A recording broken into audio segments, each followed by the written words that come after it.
Antifa, the punks who call themselves anti-fascists, are in reality fascists against the First Amendment. And like millions of other Americans, I took an oath to defend the Constitution against all enemies, foreign and domestic. Antifa, anti-First Amendment, have proven themselves to be a terrorist group committing acts of violence against the Constitution and the American people. Here's principle number 1 for dealing with Antifa. Every citizen in all 50 states has the legal right to use reasonable force to stop a crime in progress. Did you get that? Whenever Antifa is blocking roads or smashing property or harassing and assaulting people, every citizen present has the legal right to use physical force to stop their criminal activity. Principle number 2. All force used by citizens to stop a crime in progress must be reasonable. Reasonable is defined as being the action that would be taken by the average citizen under similar circumstances. No matter how angry you are, you may not use excessive force that is not called for under the circumstances, and that's sometimes easier said than done. Principle number 3, when Antifa thugs wear masks, they are doubly dangerous. The mask makes them feel invincible, that they can commit acts of violence and never be identified in court. That's one reason why they all wear black clothing. Makes it easy for the criminal to disappear into the crowd after committing a violent crime.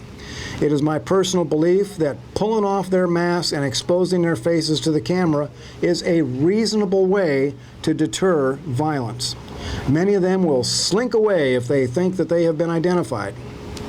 Principle number 4, every citizen has the right to use reasonable physical force to defend themselves from criminal violence. Again, the key word is reasonable.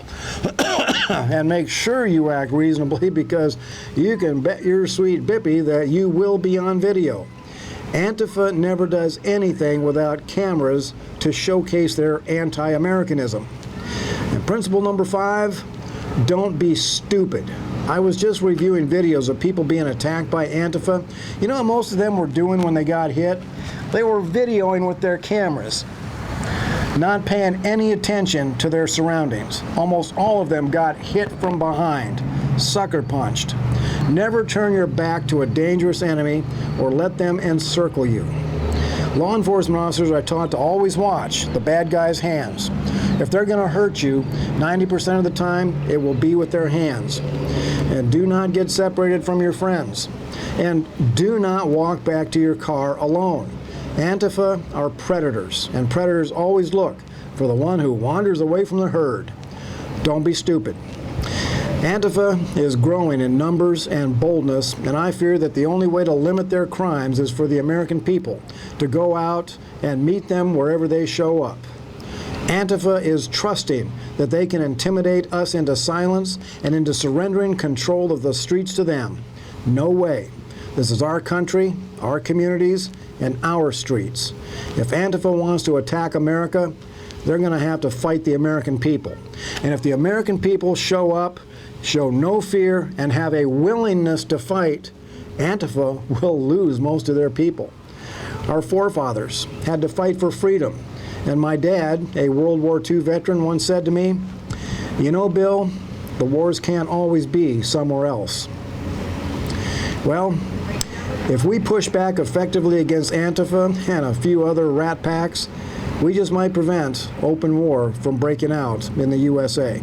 This is Wild Bill for America. Thank you for watching, and America bless God again.